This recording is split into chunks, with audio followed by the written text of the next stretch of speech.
Aujourd'hui, je voulais vous parler d'un allié très important de la courte pointière, le repassage. Il y a beaucoup de questionnements sur le repassage, puis je vais essayer brièvement de vous expliquer ce que j'utilise, comment je le fais. Peut-être que ça va vous aider à améliorer vos performances. Il y a pas de solution miracle et ça demande un peu d'attention et c'est tout. Mais je vais vous expliquer quelques petites différences dans les choses que j'ai essayées et j'espère que ça va vous conseiller. La première chose que je peux vous montrer, c'est ce fer-ci qui vient dans une petite boîte. Alors pour les gens qui font des retraites de courte pointe, vous pouvez le transporter facilement. Alors, c'est un fer sans fil, c'est-à-dire qu'il se recharge sur sa base. On sait comment c'est important de faire du beau repassage. Et ça, ici, la petite pointe, c'est assez intéressant pour les bouts de couture et tout ça. Alors, celui-ci a une base en céramique. C'est un Panasonic. Alors, ça, c'est une option. Il fonctionne avec ou sans vapeur. Évidemment, la vapeur, on va en reparler tantôt, c'est un élément important aussi à bien maîtriser. Alors ça, c'est une première option. J'ai aussi un mini-fer que j'utilise pendant que je suis en train de coudre.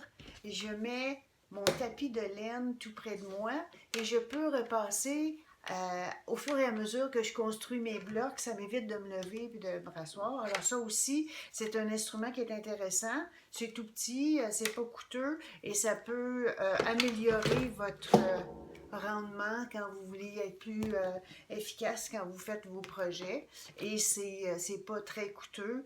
On parle de 35 $. Là. Et puis, ben c'est ça. Ça vous fait une autre option plutôt que de sortir la planche à repasser. Évidemment, vous n'êtes pas obligé d'avoir toutes sortes de gadgets nouveaux. Moi, j'ai un bon vieux fer qui date de, mon Dieu, 15 ans peut-être. Et c'est finalement mon favori. Il y a une base en céramique. T'sais, on met de l'eau, il marche à vapeur aussi. Et à sec, c'est un Tefal. J'imagine qu'il y a des versions plus récentes de la même chose. Là. Alors, c'est pas nécessaire d'avoir des instruments sophistiqués. L'important, c'est de comprendre qu'il faut utiliser le fer avec la température recommandée pour le coton sur chacun de vos fers. Et aussi, de ne jamais repasser en faisant des mouvements de va-et-vient. Il faut presser du centre vers l'extérieur.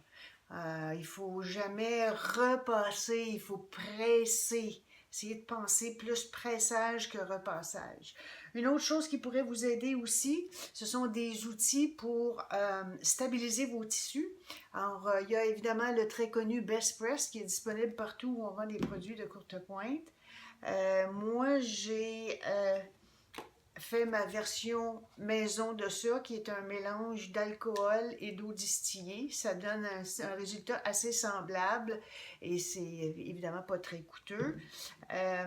J'ai aussi un produit qui s'appelle Easy Press. C'est un traitement pour stabiliser votre tissu. Alors, vous le stabilisez en vaporisant ça, puis en le tapotant quelques minutes, puis après ça, vous le repassez doucement.